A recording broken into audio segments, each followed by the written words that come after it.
이 시간 우리 주신 하나님의 말씀은 역대상서 10장 6절에서 14절까지 말씀입니다.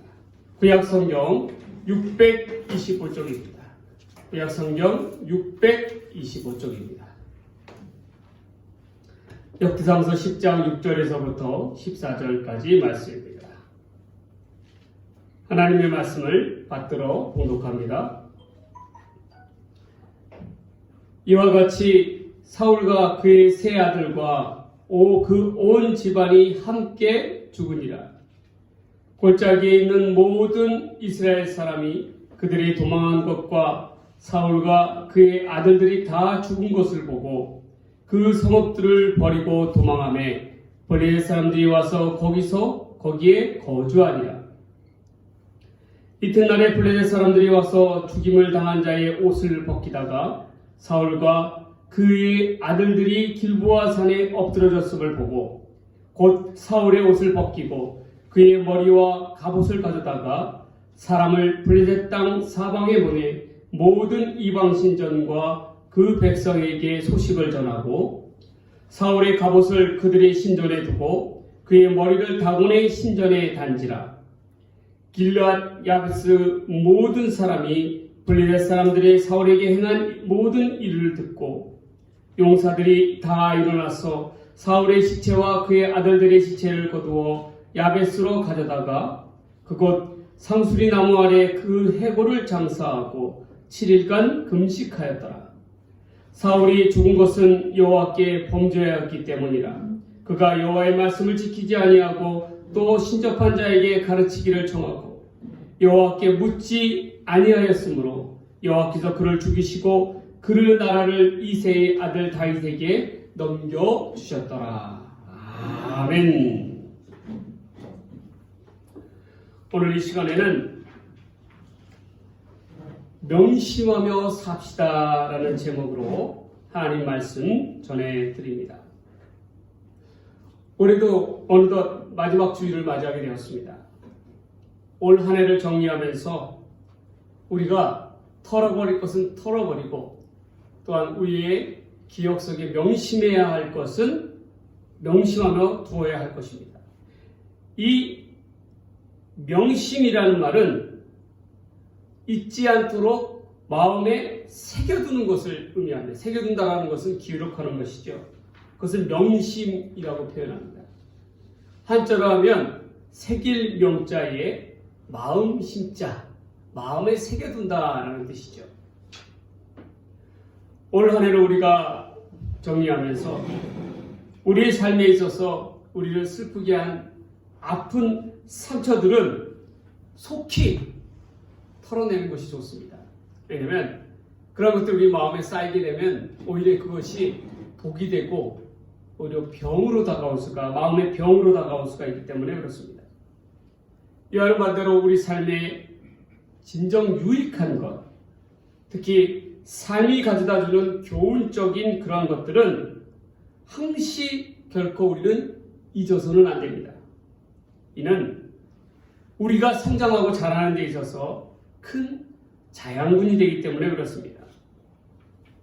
사람은 자기의 마음속에 무엇을 남겨두느냐, 자기의 마음속에 어떤 것을 새기느냐에 따라서 삶의 결과가 하늘과 땅만큼 차이가 나기 마련입니다.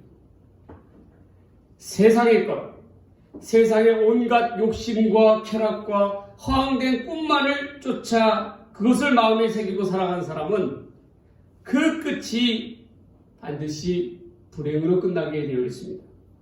그러나 우리 하나님을 믿는 우리 신자들에게 있어서는 하나님의 생명의 말씀을 내 마음과 가운데 새기고 산다면 세상이 주는 기쁨이 아니라 하나님께서 주시는 참된 행복 가운데로 나아갈 수가 있다는 것입니다.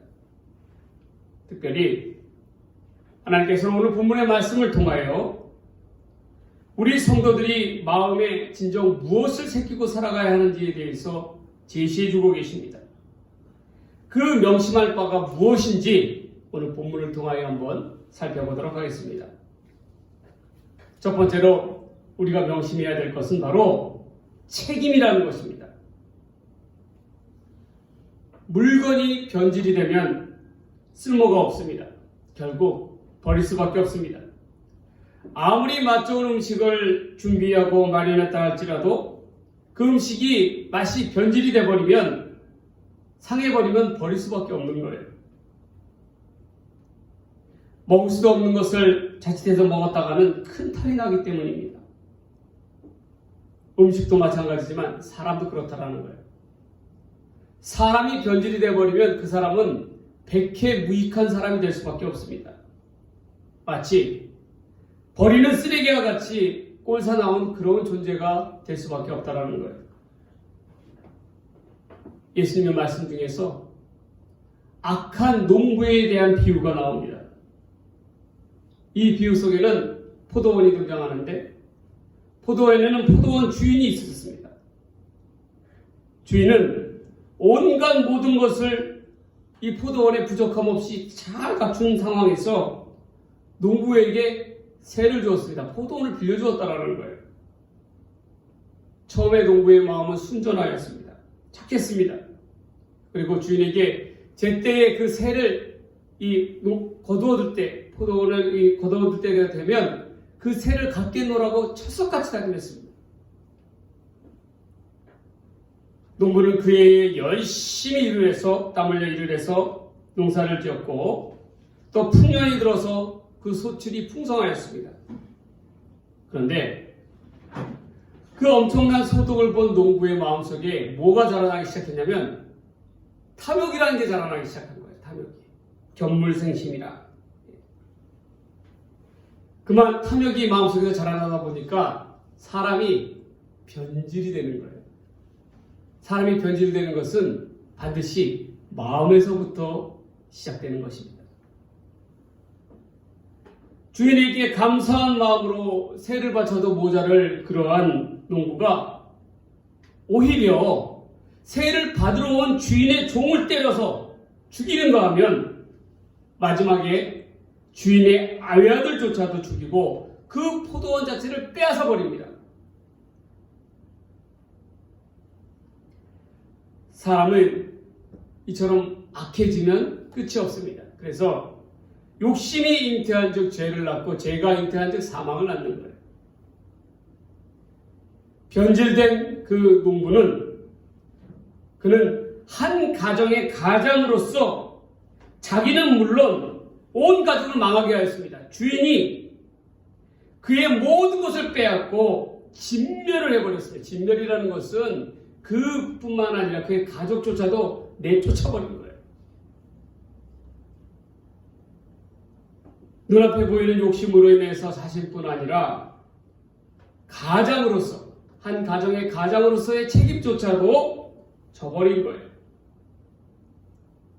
오늘 본문 말씀을 보십시오. 본문 말씀을 잘 보면 앞서서 다윗을 죽이기 위해서 그토록 집요하게 달려들었던 사울왕이 말년에 블레셋과의 전쟁에 나가게 됩니다.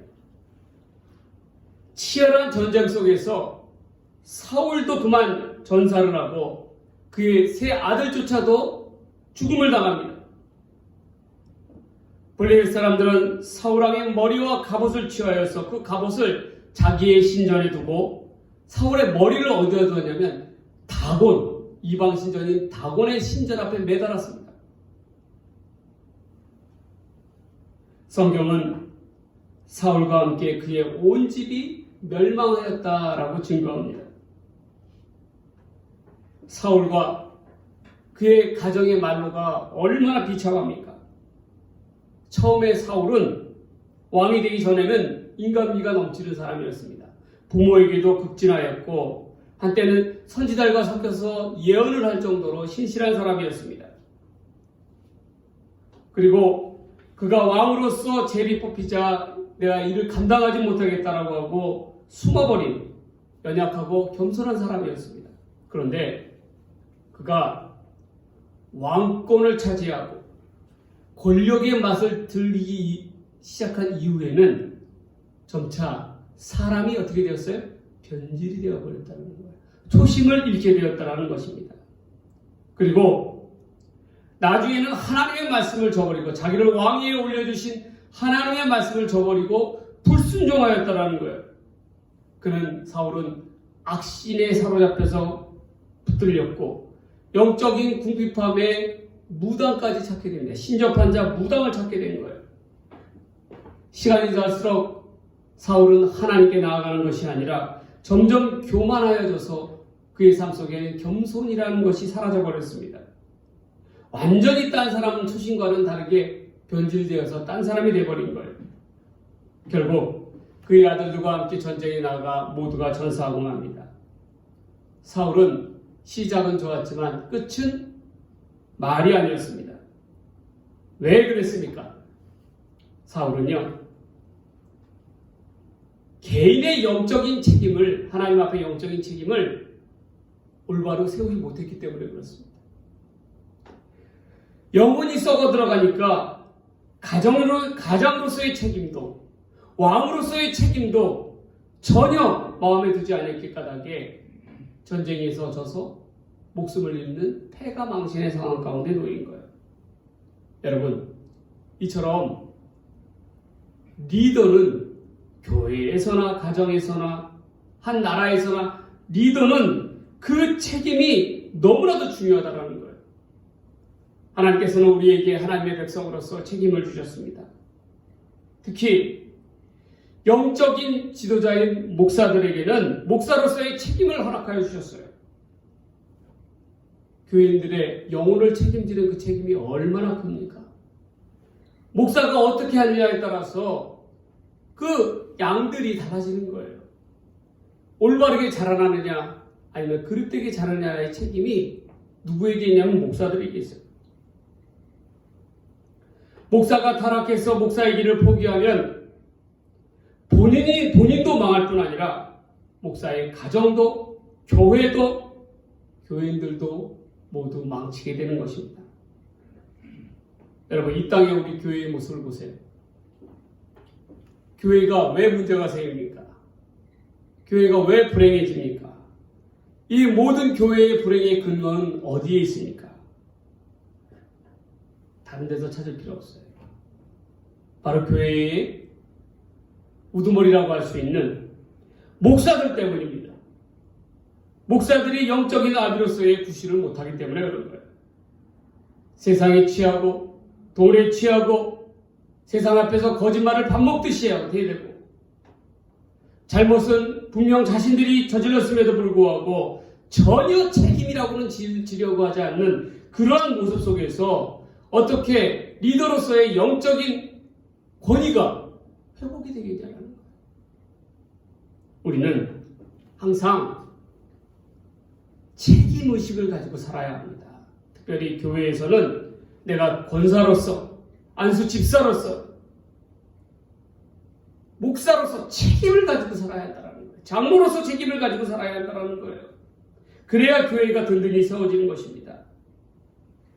이는 나 하나의 개인에 속한 영적인 문제가 아니에요. 나의 그릇된 행위로 인하여 하나님 앞에 범죄하게 되면 가정이 망하고 교회가 망하고 지역 사회가 망하게 되는 것입니다. 우리는 이 사실을 분명하게 깨달아야 돼요. 여러분, 한번 상황을 보세요. 교회가 문제가 생겨서 다툼이 나고 싸움의 장이 되어버리면 그 피해가 고스란히 지역 사회 가운데 넘어가지 않습니까? 우리가 그런 것을 많이 목도했잖아요. 사울왕을 보십시오. 그가 타락함으로 인해서 얼마나 많은 불행이 온 나라 가운데 드리워집니까? 우리는 무엇보다도 책임의식을 올바로 가지고 마음에 바로 새기고 나아가는 믿음의 사람이 되어야 할 줄 믿습니다. 그 책임을 잊지 않고 명심하며 사는 저와 여러분의 삶이 되기를 주의 이름으로 간절히 축원합니다. 축원드립니다. 두 번째로 우리가 올 한 해를 정리하면서 명심해야 할 것은 바로 받은 은혜에 대해서는 반드시 보답할 줄 알아야 한다는 거예요. 은혜를 받았음에도 불구하고 보답하지 않는 사람들이 너무나도 많아요. 우리가 올 한 해를 정리하면서 특별히 내게 큰 은혜를 주신 이가 있다면 연말이 되기 전에 한번 찾아가 뵙고 그 은혜에 대해서 보답할 줄 아는 그러한 사람들이 되어야 할 줄 믿습니다. 여러분, 조선 중기의 중종 때에 청백리이자 형조판서를 지내고 마침내 재상의 반열에 오른 사람이 있습니다. 이런 입지적인 인물이 있어요. 그 이름이 반석평이라는 사람입니다. 근데 특별한 것은 그는 종의 신분으로 태어났다는, 노비의 신분으로 태어났다는 거예요. 여러분, 어떻게 노비가 재상의 반열에까지 오를 수가 있었습니까? 거기에는 은혜에 대한 이야기가 숨겨져 있어요. 이 반석평은 노비로서 한양에 사는 이참반 댁에 머슴살이를 하게 됩니다. 그러던 중에 어린 주인집 아들이 공부를 하는 것을 갖다 도둑 공부를 했다라는 거예요. 문틈에 숨어서 그 아들이 공부하는 그 소리를 갖다 듣고 그를 다 외워버린 것입니다. 그런데 이러한 모습을, 이 도둑 공부하는 모습을 이참판이 보게 됩니다. 그리고 이 반석평이 어떠한 인물인가, 그에게 있는 총명함을 보고 이를 너무나도 안타깝게 생각하는 거예요. 그래서 하루는 이 반석평을 불러다가, 어린 반석평을 불러다가 그 앞에서 노비 문서를 태워버립니다. 반석평이 노비 문서를 태워버리고 그를 어느 돈 없는 양반의 집안에, 손이 끊긴 그 집안에 양자로 보내게 돼요. 양자로 입적하게 된다는 거예요. 그래서 종이자 노비였던 반석평이 양반의 신분을 얻게 됩니다. 그리고 열심히 공부해서 과거에 급제하여서 후에는 형조판사의 자리까지 막 오르게 되는 거예요. 그러던 어느 날 그가 길가를 지나다가 자기가 모셨던 주인집 도련님을 보게 됩니다. 그런데 이 도련님의 행색이 말이 아닌 거예요. 어떻게 된가 알아봤더니 그만 이참판이 억울하게 영모에 엮여가지고, 연산군 때에 그때 영모에 엮여가지고 그 집 식솔들이 다 관노로 전락을 해버린 거예요. 관의 노비인 것입니다. 그러니 그 행색이 어떠하고 얼마나 가난 속에서 살아갈 수밖에 없어요. 고생 끝에밖에 살 수밖에 없었습니다. 이를 보자 반석평은 그 즉시 자기가 타던 가마에서 내려서 주인집 도련님께 큰 절을 합니다. 길바닥에서. 근데 여러분 그 모습을 보세요. 종 이품의 관리가 관복을 입고 어떻게 해요? 행색이 남루한 그러한 거지 행색을 하고 있는 자에게 무릎 큰 길바닥에서 사람들이 보는 상황에서 어떻게 해요? 절을 하고 있었다는 거예요. 그리고 정중히 그를 모셔다가 자기 집에 청하기를 원합니다. 나중에요, 반석평은 중종 임금에게 자기의 신분을 밝힙니다. 내가 종이었습니다 라는 신분을 밝히게 돼요. 그리고 영모로 인해서 억울하게 이 관노로 전락한 그 주인집 아들의 신원을 복원해주기 위해서 간절히 청합니다.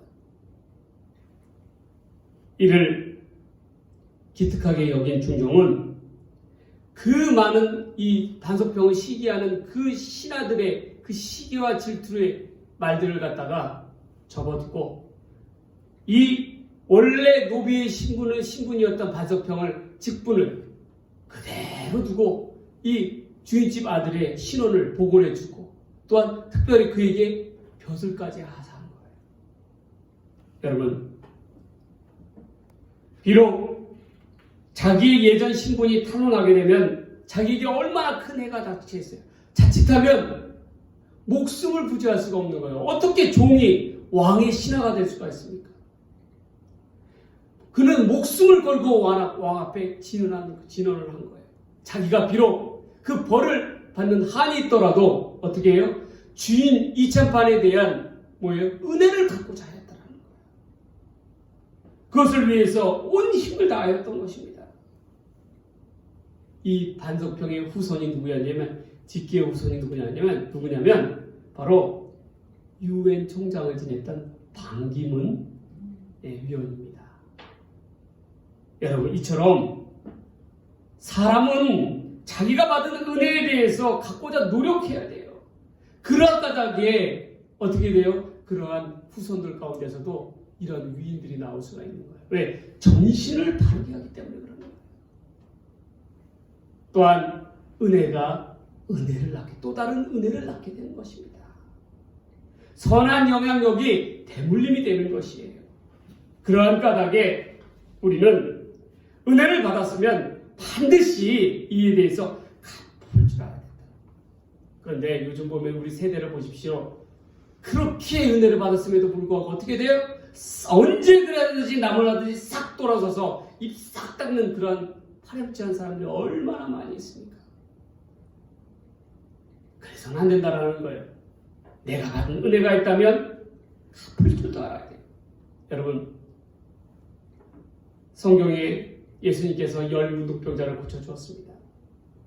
그런데 누구만 예수님 앞에 나와서 살해했어요? 사마리아 9은, 유대인 9은 어디 갔는지 다 도망을 가고 오직 유대인에게 천대받았던, 손가락질 받았던 사마리아인 한 사람만 와서 예수님 앞에 어떻게 합니까? 보답을 합니다. 감사를 표합니다.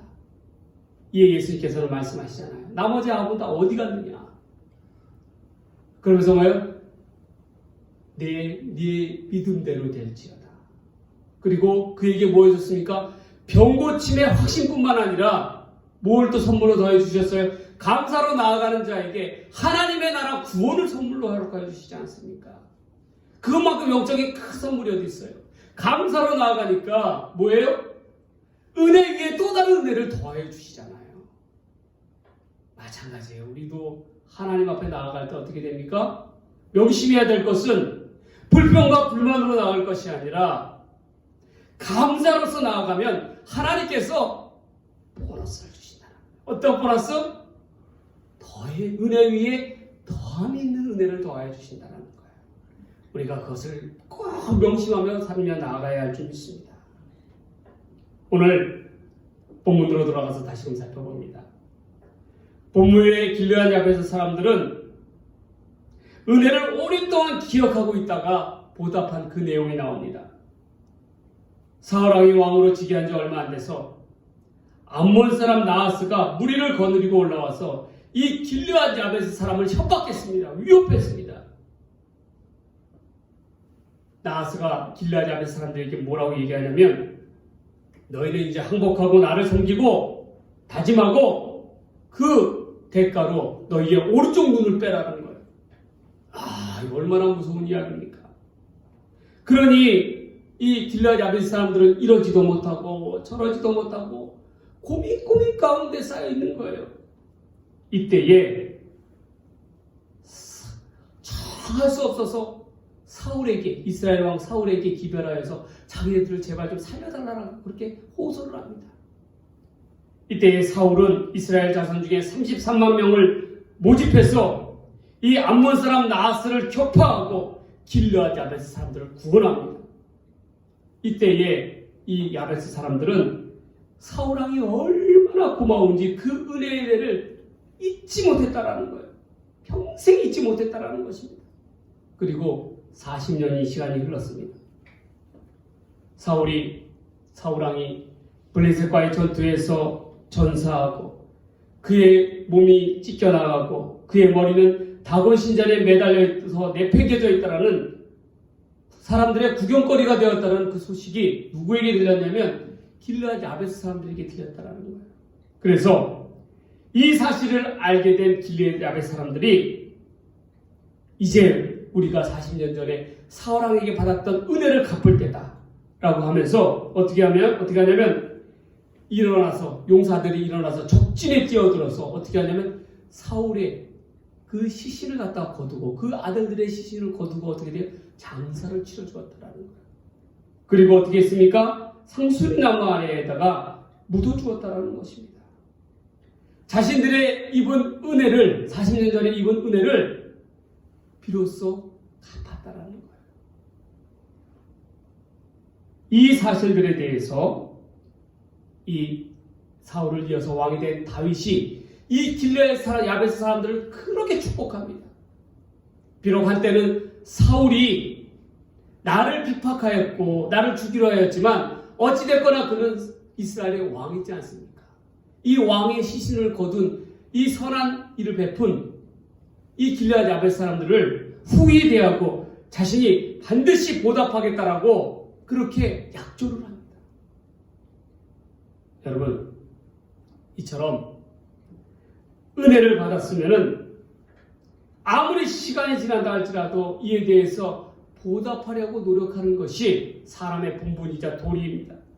특별히 믿는 사람들은 더더욱 그래야 한다는 거예요. 은혜를 받았으면 어떻게 돼요? 보답할 줄 알아야 돼요. 우리에게 하나님께서 주신 가장 큰 은혜는 무엇입니까? 예수 그리스도를 통한 구원의 선물 아닙니까? 영생 아닙니까? 그것만큼 큰 은혜가 어디 있습니까? 넘치는 은혜지요. 하여와 같은 은혜입니다. 이러한 은혜에 우리도 하나님 앞에 보답하며 살아가야 한다는 것입니다.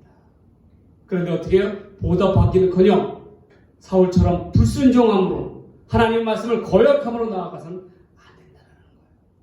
우리는 무엇보다도 올 한 해를 마무리함에 있어서 하나님께서 내게 주신 그 큰 은혜에 대해서 이 어려운 때도 견디고 이겨나가게 하고 살아나가게 하는 그 하나님의 은혜에 대해서 먼저 감사하며 명심하며 나아가는 저와 여러분들의 삶의 모습들이 되시기를 주의 이름으로 간절히 축원합니다.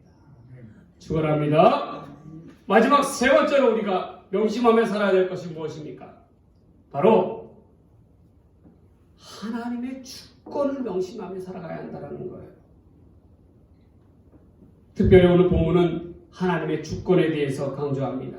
13절 말씀을 다시금 봅니다. 사울이 죽은 것은 여호와께 범죄하였기 때문이다. 그가 여호와의 말씀을 지키지 아니하고 또 신접한 자에게 가르치기를 청하고 여호와께 묻지 아니하였으므로 여호와께서 그를 죽이시고 그 나라를 이새의 아들 다윗에게 넘겨주셨더라. 여러분, 사울이 잊고 있는 것이 있었어요. 그 무엇이었습니까? 자기를 왕으로 세우신 이가 누굽니까? 하나님이셔요. 하나님의 주권하에서 자기가 왕으로 세움을 입었어요. 그런데 사울은 안타깝게도 이를 잊고 살았어요. 시간이 지날수록 자기의 능력으로 자기가 왕위를 얻은 줄 생각했어요. 그래서 이 왕위는 영원히 내 것이라고 생각했다라는 거예요. 하나님께서 주셨음에도 불구하고 하나님의 주권과 하나님의 섭리 아래 주셨음에도 불구하고 어떻게 해야 돼요? 내 것이라고 생각했다라는 거예요. 거기에 사울이 큰 잘못이 있습니다. 그렇기 때문에 그는 불순종하였어요. 그리고 하나님으로부터 버림을 받게 되었습니다. 신앙적으로 변질이 되었어요. 그러다 보니까 어떻게 됩니까? 영적인 궁핍함에 있어서 하나님께서 사울을 만나주시지 않는 거예요. 아무리 하나님께 기도를 해도 하나님이 딱 그 관계를 끊어버리신 거예요. 그래서 어떻게 됩니까? 영적으로 답답한 마음에 사무엘도 만나주지 않는 거예요. 하나님의 선지자 사무엘도. 그러니까 누구를 찾게 돼요? 신접한 자, 무당을 찾아가지 않습니까? 이스라엘의 왕이, 영적인 리더가 어떻게 해요? 무당이나 찾고 있는 그러한 비천한 신세를 전락했다라는 거예요. 그러한 까닭에 어떻게 됩니까? 사울은 결국 비참한 죽음을 맞을 수밖에 없었습니다. 그리고 나서 본문은 다윗에 대해서 소개하고 있습니다. 하나님께서 그 나라를 이새의 아들 다윗에게 넘겨주셨다라고 이야기하고 있어요. 사울을 그 왕위에서 끌어내리시고 패하신 것도 하나님의 섭리이고, 또한 이 보잘것없는 이새의 아들을 다윗을 왕으로, 새로운 왕으로 세워주신 이도 하나님이시라는 거예요. 그리고 하나님께서 다윗에 대해서 뭐라고 이야기하십니까? 이는 내 마음에 합한 자다라고 이야기하고 있어요. 여러분, 왜 마음이 합한 자입니까? 하나님과 마음이 합한 자는 어떠한 자이기 때문에 그렇습니까? 그는 늘 다윗은 하나님과 동행하고 하나님과 함께하기를 즐겨하고 하나님과 함께 나아갔다라는 거예요. 하나님께서 하라 하면 무조건 순종하며 했고 하나님께서 이것은 하지 말라라고 명하시면 어떻게 돼요? 반드시 행하지 아니하였다라는 거예요. 그것이 하나님의 마음에 합하였다라는 것입니다. 여러분, 이러한 다시였기 까닭에 하나님은 그의 일생을 기뻐하셨다라는 거예요. 이를 통하여 다윗을 통하여 우리가 명심해야 할 것이 무엇입니까? 우리 내 생에 있어서 내 삶에 있어서 모든 것은 하나님의 섭리의 주관하에서 하나님의 주권하에서 있다라는 것이에요. 아무리 내가 행하고 싶어도 아무리 내가 이루고 싶어도 하나님께서 허락지 아니하시면 이룰 수가 없는 거예요. 우리가 그것을 알아야 합니다. 하나님께서 문을 열어주시지 않냐면 결코 성취할 수가 없는 거예요. 그렇기 때문에 우리는 하나님의 백성들은 내 뜻과 내 의지대로 나아가는 것이 아니라 누구의 뜻대로 나아가야 됩니까? 하나님의 뜻과 하나님의 주권을 인정하며 나아가는 삶이 되어야 한다는 거예요. 하나님은 마음에 거슬리는 사람은 패하시고 자신의 마음에 합한 사람을 올바로 세워주십니다. 이것이 바로 하나님의 주권적인 행사예요. 우리의 삶은 꼭 명심해야 될 게 있어요. 가장 중요한 거예요. 그것이 무엇입니까? 우리 성도들의 삶은 하나님의 주권하에 있다는 것을 우리가 명심하고 항상 의식하고 살아가야 한다는 거예요. 그러하기 까닭에 더더욱 우리는 하나님께 기도하고 더더욱 우리는 하나님을 의지하고 나아가야 되는 까닭이 여기에 있는 것입니다. 아무리 우리가 코로나의 상황 가운데 어려운 상황 가운데 놓여있다 할지라도 하나님께서 허락지 아니하시면 이러한 일들이 일어날 수가 없어요. 우리는 이를 인정하며 나아가야 되는 거예요. 불평불만할 것이 아니라 이를 인정하며 나아가면 오히려 이를 통해서 하나님을 더더욱 의지하고 나아가면 우리에게 살 길이 열린다는 거예요. 하나님께서 원하시는 방법대로 나아갈 수가 있다는 거예요. 그러한 까닭에 욥은 하나님의 주권에 대해서 이렇게 이야기하였습니다. 주신 자도 여호와시요 주신 자도 주하신 자도 여호와시니 여호와의 이름이 찬송을 받을지어다. 욥은 자기의 모든 것을 다 잃었을 때에 더 이상 잃어볼 거리 없을 때에 비로소 뭘 깨달았어요? 하나님의 주권을 깨닫게 되었습니다. 그리고 욥의 삶이 이전보다 회복되고 갑절의 축복을 받은 것도 하나님의 주권하에 이루어진 것임을 깨닫게 되었어요. 모든 것이 하나님의 주권에 의해서 행사된 것을 고백하고 있는 것입니다. 마찬가지입니다. 우리의 삶도, 우리 가정의 삶도 하나님의 주권을 인정하며 나아가는, 고백하며 나아가는 믿음의 백성들이 되어야 할 줄 믿습니다. 이를 명심하며 나아갈 때에 우리 삶이 복되게 될 줄 믿습니다. 이제 말씀을 정리합니다. 하나님의 백성, 믿음의 백성들이 꼭 잊고 살아야 할 것이 있고 우리의 아픈 상처들은 털어버리십시오. 그리고 마음에 새겨야 될 교훈들에 대해서는 분명하게 마음에 새겨두고 나아가자는 거예요. 첫 번째로 우리가 새겨둬야 될, 명심해야 될 것이 무엇이었습니까? 책임. 내 영혼의 책임. 가장으로서의 책임. 교회의 성도로서의 책임. 그 책임을 잊지 말고 살자는 거예요. 두 번째는 은혜를 받았으면 반드시 보답하며 나아가자는 거예요. 그것이 하나님의 백성다운 도리라는 것입니다.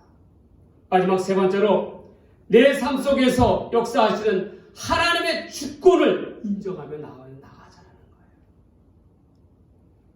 이를 믿음으로 나아갈 때에, 이를 명심하며 나아갈 때에 우리의 삶이 하나님 앞에서 다윗처럼 더 복되고 귀한 삶으로 나아가게 될 줄 믿습니다. 이러한 삶의 가운데 나아가는 저와 여러분의 삶이 되기를 주의 이름으로 간절히 축원합니다. 축원드립니다. 다 같이 기도합니다. 하나님 아버지 감사합니다. 하나님 올 한 해를 우리가 마무리하면서 하나님 앞에서 명심할 것을 꼭 기억하며 나아가게 하여 주시옵소서. 우리가 책임에 대해서 명심하게 하시고 은혜는 보답해야 한다는 것에 대해서 명심하게 하여 주시고 무엇보다도 우리 삶 속에 하나님의 주권에 대해서 명심하며 나아가는 믿음의 사람들 다 되게 하여 주시옵소서. 이 모든 말씀 우리를 사랑하시는 예수님의 이름으로 간절히 기도드리옵나이다. 아멘. 아까 부르셨던 찬송 312장 1절 찬양하면서 주 앞에 응원하도록 하겠습니다.